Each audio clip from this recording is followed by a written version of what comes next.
নমস্কার, নিউজের প্রাইম নিউজে আপনাদের সবাইকে স্বাগত। আমি রয়েছি আপনাদের সাথে রাখছি, চোখ রাখছি খবরে। দেশের উন্নয়নের জন্য বিহারে চাই পদ্ম ফুল বলে শনিবার বিহারি দিবস উপলক্ষে আগরতলায় আয়োজিত অনুষ্ঠানে জানালেন মুখ্যমন্ত্রী ডাক্তার মানিক সাহা। এদিন অ্যালবার্ট এক্কা পার্কে আয়োজিত বিহারি দিবস উদযাপনের অনুষ্ঠানে বক্তব্য রাখতে গিয়ে আগামী নির্বাচনে বিহারে পদ্ম ফুল ফুটবে বলেও উল্লেখ করেন মুখ্যমন্ত্রী ডাক্তার মানিক সাহা। যেভাবে দিল্লিতে পদ্ম ফুল ফুটেছে সেইভাবে বিহারেও পদ্ম ফুল ফুটবে বলে এদিন মন্তব্য করেন মুখ্যমন্ত্রী डॉक्टर मानिक शाह। बिहार अगर डेवलप नहीं होगा तो देश भी डेवलप नहीं होगा, ये मैं कह सकता हूं। और आने वाले दिन यहां मेरे बिहारी भाई बहन सभी उपस्थित है। जो मेरा भाषण देने के पहले जो सिन्हा जी से भाषण दिए हैं, तो मैं समझता हूं जो इलेक्शन आ रहे हैं, क्योंकि मुझे लग रहा है ये इलेक्शन का भाषण ही है, तो लेकिन मेन चीज ये है, देश इलेक्शन में जिताना नहीं है, देश को आगे बढ़ाना।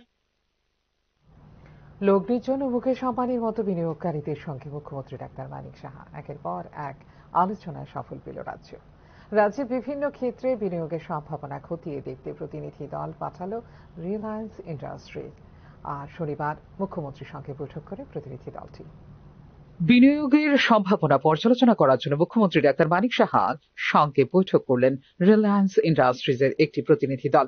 সম্প্রতি মুম্বাইয়ে আয়োজিত একটি অনুষ্ঠানে রিলায়েন্স গ্রুপের চেয়ারম্যান ও ম্যানেজিং ডিরেক্টর মুকেশ আম্বানির সঙ্গে রাজ্যে বিনিয়োগের ব্যাপারে আলোচনা করেছিলেন মুখ্যমন্ত্রী ডাক্তার মানিক সাহা।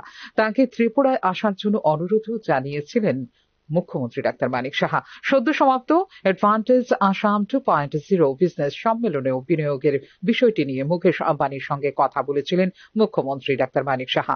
প্রেক্ষিতে শনিবার চিফ মিনিস্টার ওয়ার রুম মুখ্যমন্ত্রীর সঙ্গে গুরুত্বপূর্ণ বৈঠক করেন রিলায়েন্স জিওর উচ্চ পর্যায়ের প্রতিনিধি দল। রিলায়েন্স জিওর উত্তর পূর্বাঞ্চলের ব্যবসায়িক প্রধানের নেতৃত্বে মুখ্যমন্ত্রীর সঙ্গে বৈঠক করে প্রতিনিধি দলটি আইটি এবং আইটি সক্ষম পরিষেবা, ডেটা সেন্টার, প্রাকৃতিক গ্যাস অনুসন্ধান, সার উৎপাদনের মতো ক্ষেত্রগুলিতে বিনিয়োগের সম্ভাবনা পর্যালোচনা করা হয় বৈঠকে।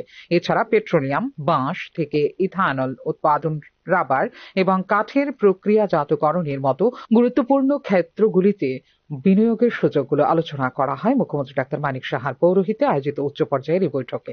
বিশেষ করে তথ্য প্রযুক্তি খাতের প্রতি তাদের উৎসাহ খুবই রোমাঞ্চকর বলে নিজের সামাজিক মাধ্যমে জানিয়েছেন মুখ্যমন্ত্রী ডাক্তার মানিক সাহা। ত্রিপুরার ভবিষ্যৎ পরিবর্তনের জন্য রিলায়েন্স গ্রুপ অফ ইন্ডাস্ট্রিজের সাথে সহযোগিতার জন্য প্রস্তুত রাজ্য সরকার বলেও জানিয়েছেন মুখ্যমন্ত্রী doctor Manik Saha. Report news now. 1 April থেকে রাজ্য সরকারি কর্মচারীরা পাবেন অতিরিক্ত 3% মহার্ঘ ভাতা। এক্ষেত্রে বকেয়া থাকবে প্রায় 20%। তবে 31 অক্টোবরের মধ্যে বকেয়া না মিটলে পরবর্তী অর্থ কমিশন বরাদ্দ করবে না প্রয়োজনীয় অর্থ বলে আশঙ্কা প্রকাশ করেছেন রাজ্যের কর্মচারী মহল। জানুয়ারিতে বছরের প্রথম অধিবেশনে মন্ত্রী বিধায়কদের বেতন ভাতা বাড়িয়ে নেওয়ার বিল পাস করেছিল রাজ্য সরকার। নিজেরাই নিজেদের বেতন ভাতা প্রায় 100% উপর বাড়িয়ে নিলেও শিক্ষক কর্মচারী পেনশনারদের জোটেনি সেই পরম ভাগ্য।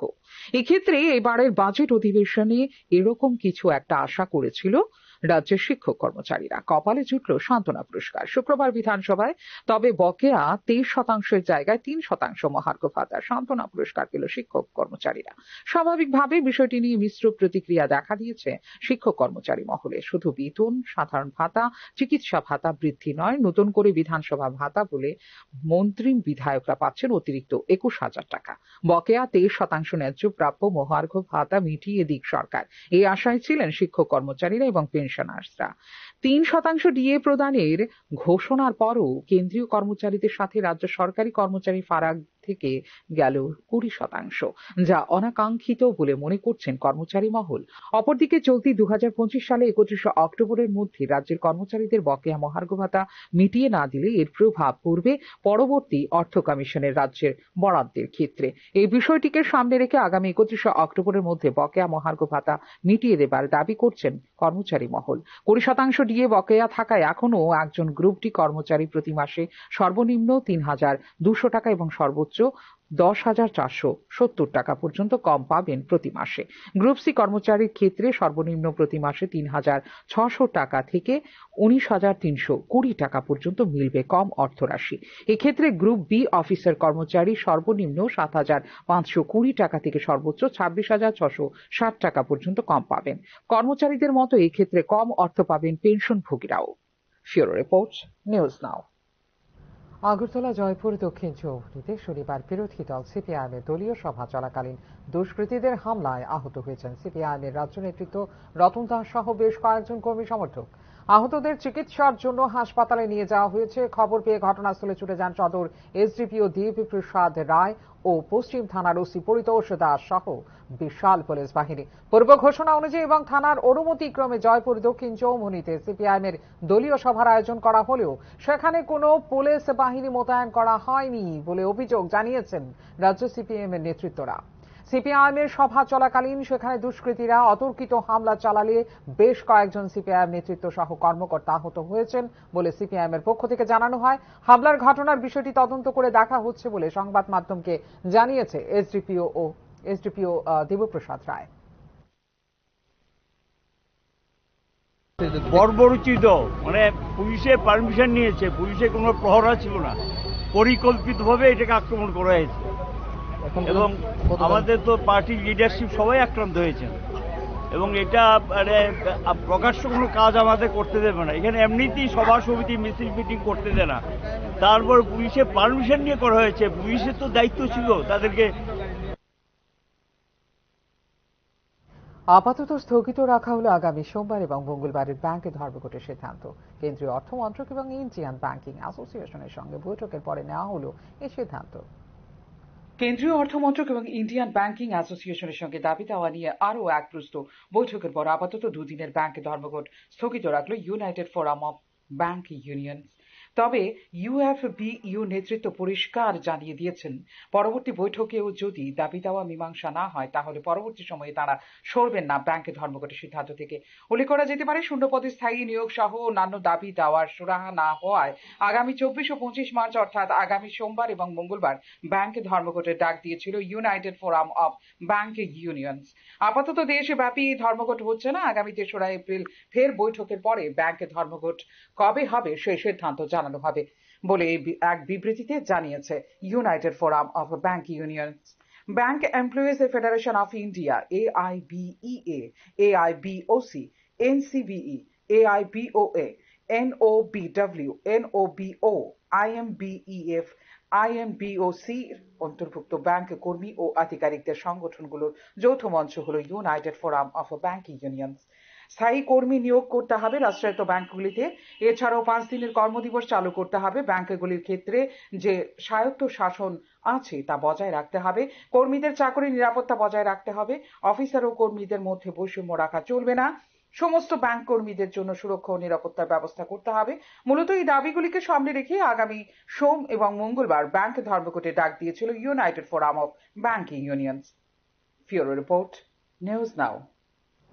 এবছর খোলা বাজার থেকে 1,225 কোটি টাকা ঋণ নেবে সরকার বলে উল্লেখ করা হয়েছে রাজ্য সরকারের প্রস্তাবিত বাজেটে।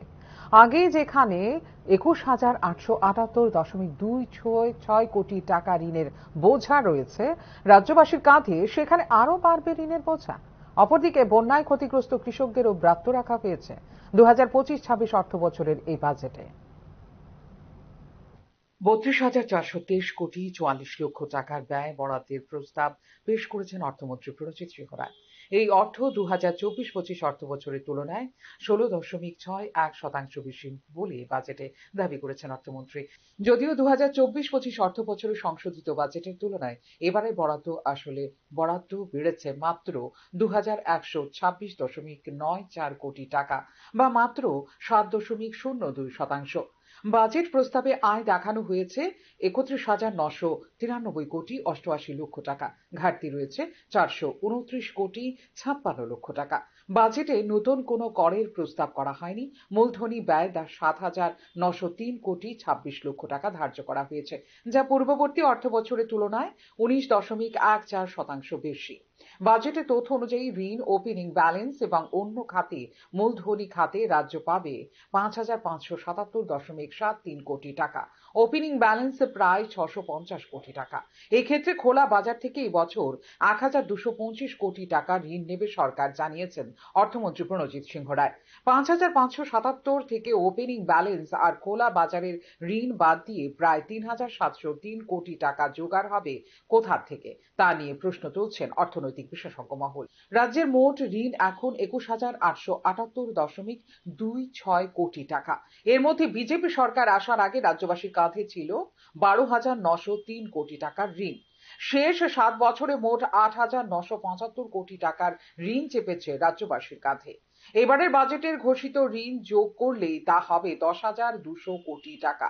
রাজ্যের রাজস্ব আদায়ের যেখানে 34% অর্থই চলে যাচ্ছে বকেয়া ঋণ পরিশোধে, সেক্ষেত্রে ক্রমবর্ধমান ঋণের বোঝা নিয়ে স্বাভাবিকভাবেই আশঙ্কা প্রকাশ করেছেন অর্থনৈতিক বিশেষজ্ঞ মহল। মূলধনী খাতে ব্যয় বৃদ্ধির যে উল্লেখ বাজেটে করা হয়েছে তা কি বাজার এবং সাধারণ মানুষের আর্থিক দৈন্যতাকে স্বীকৃতি দিচ্ছে, প্রশ্ন উঠছে তা নিয়েও। বছরে 50,000 সরকারি চাকরি দেওয়ার প্রতিশ্রুতি দিয়ে সরকারে আসার 7 বছর পর রাজ্যে নতুন স্থায়ী সরকারি চাকরি হয়েছে 17,000-এরও কম। 2025-26 অর্থ বছরের বাজেটেও একমাত্র মিউজিক কলেজে 13 জন প্রশিক্ষক নিয়োগ ছাড়া আর একটি ক্ষেত্রেও এই নতুন নিয়োগের ঘোষণা। এদিকে 2025-26 অর্থ বছরের বাজেটে কৃষি ও সংশ্লিষ্ট খাতের জন্য 1,885.42 কোটি টাকা বরাদ্দ করা হয়েছে, যা 2024-25 সালের বাজেটের তুলনায় 9.49% বেশি। কৃষকদের জন্য মুখ্যমন্ত্রী শস্য শ্যামলা যোজনা নামে একটি নতুন প্রকল্পে দেওয়া হয়েছে ঘোষণা।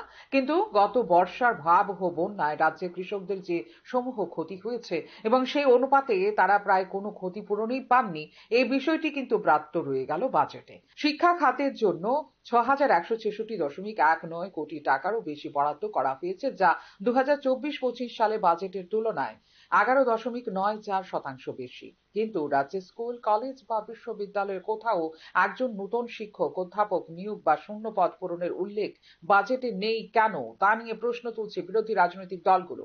নিত্য প্রয়োজনীয় খাদ্য সামগ্রীর দামের আগুন থেকে রাজ্যের 90% মানুষকে রেহাই দিতে চাল, চিনি, ডালে নতুন কোনো ভর্তুকির প্রস্তাব কি রাখা যেত না বাজেটে, প্রশ্ন উঠছে তা নিয়েও। ফিউরো রিপোর্ট, নিউজ নাও। ককবরক ভাষায় রোমান হরফে দাবিতে টিআইএসএফ ও টিএসইউ রাজ্যব্যাপী ধর্মঘটের ফলে যে অস্থির পরিবেশের সৃষ্টি হয়েছিল তা এখনো পর্যন্ত জিয়ে রাখার চেষ্টা চলছে। ছাত্র আন্দোলনের জেরে গন্ডাছড়া বাজার থেকে শুরু করে অফিস ও শিক্ষা প্রতিষ্ঠানের পরিষেবা কার্যত অচল হয়ে পড়েছে। আন্দোলন প্রত্যাহারের সিদ্ধান্তের পরও কেন শনিবার গন্ডাছড়া, বিশ্রামগঞ্জ সহ বিভিন্ন এলাকায় আন্দোলন অব্যাহত রাখা হয়েছে তা নিয়ে উঠছে নানা প্রশ্ন। শুক্রবার রাতে রাজ্য সরকারের পক্ষ থেকে আন্দোলন প্রত্যাহারের বিষয়ে তীব্রামথার সঙ্গে আলোচনার পর রাস্তা অবরোধ মুক্ত করা হয়েছিল বলে প্রশাসন সূত্রে খবর। এরপরও যথারীতি রাজ্যের কিছু কিছু জায়গায় টিআইএসএফ এর পক্ষ থেকে আন্দোলন অব্যাহত রাখার পেছনে কি কারণ থাকতে পারে তা নিয়ে উঠছে নানা প্রশ্ন। এর পেছনে তীব্রামথার প্রচ্ছন্ন মদত কাজ করছে না তো? বিক্ষিপ্তভাবে রাজ্যের বিভিন্ন জায়গায় টিআইএসএফ কে উস্কানি দিয়ে আন্দোলন অব্যাহত রেখে তীব্রামথা রাজনৈতিক স্বার্থ চরিতার্থ করার নতুন কৌশল অবলম্বন করছে বলে ধারণা সংশ্লিষ্ট মহলের। রোমান হরফের দাবিতে আন্দোলন অব্যাহত রাখার যেন জেদ চেপে বসেছে গন্ডাছড়া টিআইএসএফ ছাত্র সংগঠনের ছাত্রদের মধ্যে। শুনুন তাদের বক্তব্য। কারণ অবরোধ খাইমানি কাছা রাস্তা বন খাইমানি কারণ খা जों दीर्घदिन अमायकेनो खायफैयो जोंनि टीएसएफ ओमफ्राय जों जेफा जोंनि रुमान स्क्रिप्ट जों जोंनि मानि काउनो जों मा थायासा जों जोंनि रुमान स्क्रिप्ट जोंनि थाखाय जों मासुयासा जों जोंनि जबानो जों याकारिया आयाके जों कयो যারা যে ককবরক ভাষায় রোমান হরফে দাবিতে সোমবার থেকে আগরতলা আন্দোলন শুরু হবে বলে শনিবার সাংবাদিক সম্মেলনে জানিয়েছে তীব্রামথা ছাত্র সংগঠন টিএসএফ। এই সমস্যার সমাধান চাইছেন মুখ্যমন্ত্রী। আমরাও আলোচনার টেবিলে বসতে প্রস্তুত বলে সাংবাদিক সম্মেলনে জানিয়েছে টিএসএফ। এদিকে সোমবার থেকে আগরতলায় শুরু হওয়া আন্দোলন কর্মসূচি শান্তিপূর্ণ হবে বলে সাংবাদিক সম্মেলনে দাবি করেছে TSF. You all know that we have been calling for a strike in demand of script, Roman script, for printing textbook in Roman script as well as the question paper. And we have seen the reply of the Chief Minister in the Assembly. The Chief Minister has stated that he is looking for a solution. So we also believe in solution. নিয়ে ছোট ছোট্ট বিজ্ঞাপন বিরতির পর ফিরে আসবো অন্যান্য খবরের সঙ্গে থাকুন। আপনি দেখছেন নিউজ নাও, আমরা জানি কোনটা খবর। প্রথম আলো এলো শুদ্ধ সকাল, শুদ্ধ সলিলে আজ বাজালো ত্রিতাল, মন্দিরে শুদ্ধ পূজার ধ্বনি, অগ্নি শুদ্ধ হলো সিঞ্জিনী, পরিণীতা নারী তুমি অনুপমা, শুদ্ধ সোনায় সাজো হে নিরুপমা। শুদ্ধতার স্বর্ণ মন্দির, কালিকা জুয়েলার্স, আগরতলা। একটু চেষ্টাতেই দুল লেগে যায় নববধূর কানে, একটু চেষ্টাতেই মানিয়ে নেওয়া যায় বিবাহিত জীবনে। নানা অনুভূতি জড়ানো বিয়ের গয়না, শ্যাম সুন্দর কোম্পানি জুয়েলার্স। আপনি দেখছেন নিউজ নাও, আমরা জানি কোনটা খবর। বিরতির পর স্বাগত, চোখ রাখছে অন্যান্য খবরে। সহিংসতার কারণে বিধ্বস্ত মণিপুরে বাস্তুচ্যুত মানুষদের সাথে দেখা করেন দেশের সর্বোচ্চ আদালতের বিচারকদের 5 সদস্যের প্রতিনিধি দল। এদিকে প্রধানমন্ত্রী কেন মণিপুর সফর করেন না তা নিয়ে প্রশ্ন তুলেছে কংগ্রেস।